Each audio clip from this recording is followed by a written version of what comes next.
भक्त बड़े भगवान से, जानत सकल जहान, राम गए पुल बांध के कूद गए हनुमान। तो उस भक्ति के बल पर, ठाकुर जी के भक्ति के बल पे कूदेंगे। दसम स्कंद में ठाकुर जी की बड़ी प्यारी लीलाएं। अब सुदामा की बात बस इतनी सी है। सुदामा के विषय में लिखा गया वो परम पवित्र हैं, विप्र हैं। पत्नी के लिए लिखा गया वो भी बड़ी अच्छी हैं, लेकिन दरिद्र शब्द का प्रयोग किया गया उनके लिए, दरिद्रा। अब क्यों किया गया ये समझिए। सुदामा अयाचित वृत्ति का पालन करते हैं, जीवन में कभी किसी से कुछ मांगा नहीं। पत्नी को एक बार जब सुनाया कि द्वारिकाधीश मेरे मित्र हैं, बताओ 30-40 साल तक जिस पत्नी को कभी ये न सुनाया हो कि द्वारिकाधीश हमारे मित्र हैं। महाराज एक डीएम, एक विधायक जी, एक मंत्री से परिचय हो जाए तो पूरा ड्राइंग रूम भरा रहता है अपना। ये कैसी विप्र हैं, कैसी ब्राह्मण है ये सुदामा। हालांकि भागवत जी में नाम भी नहीं लिखा है, सुदामा नाम लिखा नहीं है, वो अन्य ग्रंथों से लिया गया।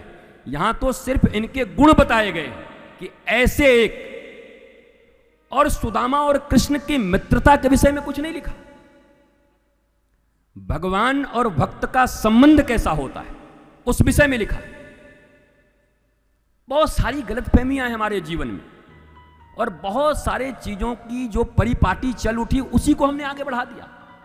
लेकिन समय आया है कि अपने शास्त्रों को पूरे लाइन बाय लाइन जानना जरूरी है।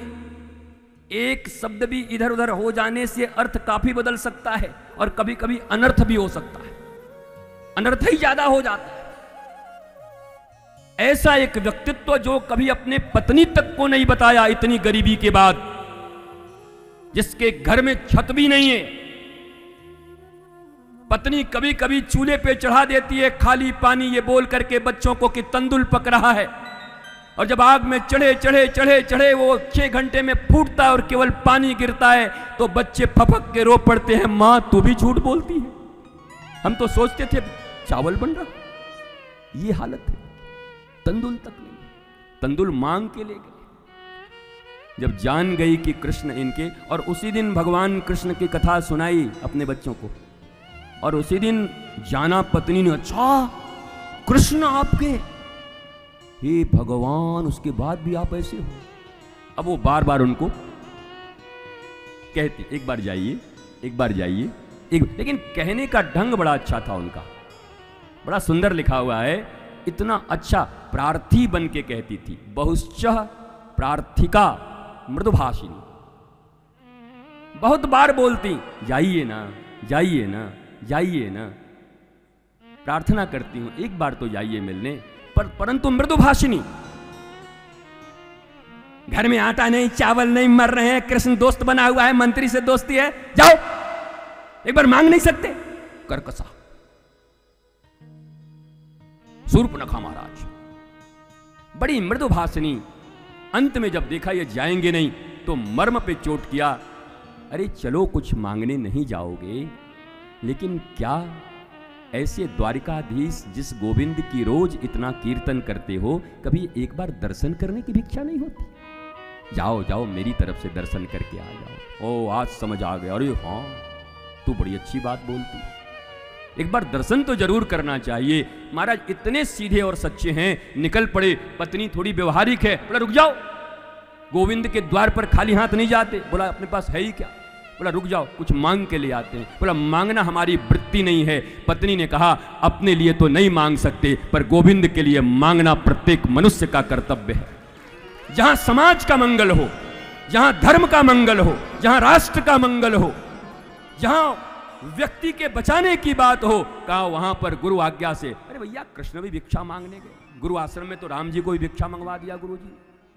यहां तो भिक्षा गुरु आज्ञा से, अपने लिए नहीं, अपने शरीर के लिए नहीं, लेकिन उस महा कार्य के लिए, उस धर्म के लिए, स्पिरिचुअलिज्म के लिए, आत्मज्ञान के लिए, लोकहित के लिए निश्चय ही मांगा जा सकता है। अब बाकी लोग यहां सोच रहे हैं कि अब जरूर कुछ मांगेगा। निश्चित रहिए कुछ मांगने वाला नहीं, मैंने कल ही कह दिया है, इस भागवत जी में आकर बस एक ही चीज आपको चढ़ानी है। क्या? आपको अपनी चिंता चढ़ानी है। भागवत जी का चिंतन जो यहां से दिया जा रहा है उसको ले जाना है। चिंता की प्रतिज्ञा है वो चिता पे चढ़ाए बिना मानती नहीं, और चिंतन की प्रतिज्ञा है वो राधा माधव के गोद में बिठाए बिना मानता नहीं। यहां यही चिंतन ले जाइए राधा माधव का। जहां रहिए धर्म का जीवन, शास्त्र का जीवन, गुरु का जीवन, आत्मा का जीवन, आह्लादित होकर रहिए, प्रसन्न रहिए, परिवार के साथ, परिवार की इतनी बड़ी बात आज कही गई, उनके साथ जिंदा रहिए, मौज में रहिए। महाराज सुदामा जी को 4 मुट्ठी तंदुल ला के दिया है, गए हैं, द्वारपाल से पूछा है। ये द्वारपाल कोई और नहीं था, यही जय विजय थे। और जब आके बोले मैं मित्र हूं, एक बार तो ठिठके, तुरंत विजय ने कहा सावधान, एक बार 4 नंगे और आए थे, उनके चक्कर में 3 बार अवतार लेना पड़ा था।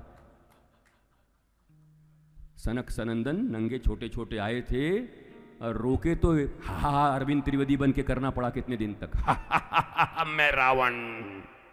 सावधान, एक हमारा ही ठाकुर ऐसा है जिसके दोस्त ऐसे होते, इसलिए शंका मत करो।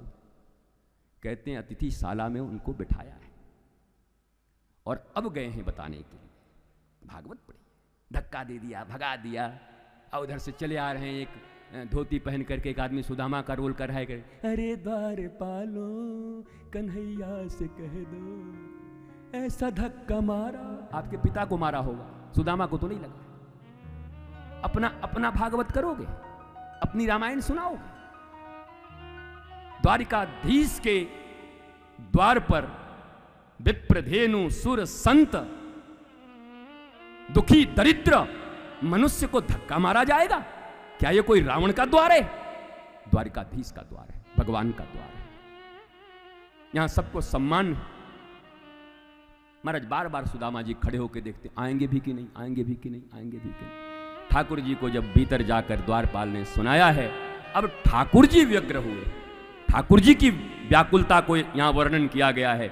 7 देवड़ियों को अपने पीतांबर झटक कर बैठे हुए थे। ठाकुर जी का प्रसाद हो गया था, भोग हो गया था, तांबुल ग्रहण कर रहे थे सत्यभामा के द्वारा, पर्यंक पर बैठे थे। जैसे ही सुना सुदामा आया है, सुदामा नाम सुनते ही ठाकुर जी दौड़ पड़े। ये बार बार देखते थे, जाकर ठाकुर जी ने गले लगाया है, हृदय लगाया है सुदामा को, रुदन हुआ है दोनों में। वापस आए हैं, अपने सिंहासन पर बिठाया है, रानियां देख रही हैं, बताओ इनके ऐसे ऐसे भी मित्र हो जाते हैं क्या? ये भी कहना ठीक नहीं है, वो लक्ष्मी है, उनको पता नहीं है इनके कौन मित्र हैं। लीला की दृष्टि से, पर लीला को इतनी विकृत मत कीजिए कि ठाकुर जी के द्वार का जो मर्यादा है वो नष्ट हो जाए, कि ठाकुर जी के द्वार पर ऐसे बिहेव किया जाता है। तब तो फिर पूछेंगे, आज के भी राजनेता पूछ लेंगे, जब ठाकुर जी के द्वार पर धक्का दे दिया जाता है तो हमारे यहां पड़ गया तो क्या दिक्कत है? जब उनको यह पता चलेगा कि ठाकुर जी के द्वार पर एक ऐसे अयोग्य चिथड़े में लिपटे हुए व्यक्ति भी आते हैं, तो उनके द्वारपाल, उनके जितने भी पीएस जितने भी लोग हैं, उनको ससम्मान अतिथिशाला में बिठाकर और भगवान भोग लेकर आराम करने जा रहे हैं। लेकिन द्वार पर कोई आया है तो सूचना उसी समय देना पड़ेगा और वो दौड़े हुए मिलने के लिए आएंगे। अगर ये राजनेता सुनेंगे, ये धनवान सुनेंगे, तो एक नए भारत का निर्माण होगा, जिस भारत की परिकल्पना हम करते हैं।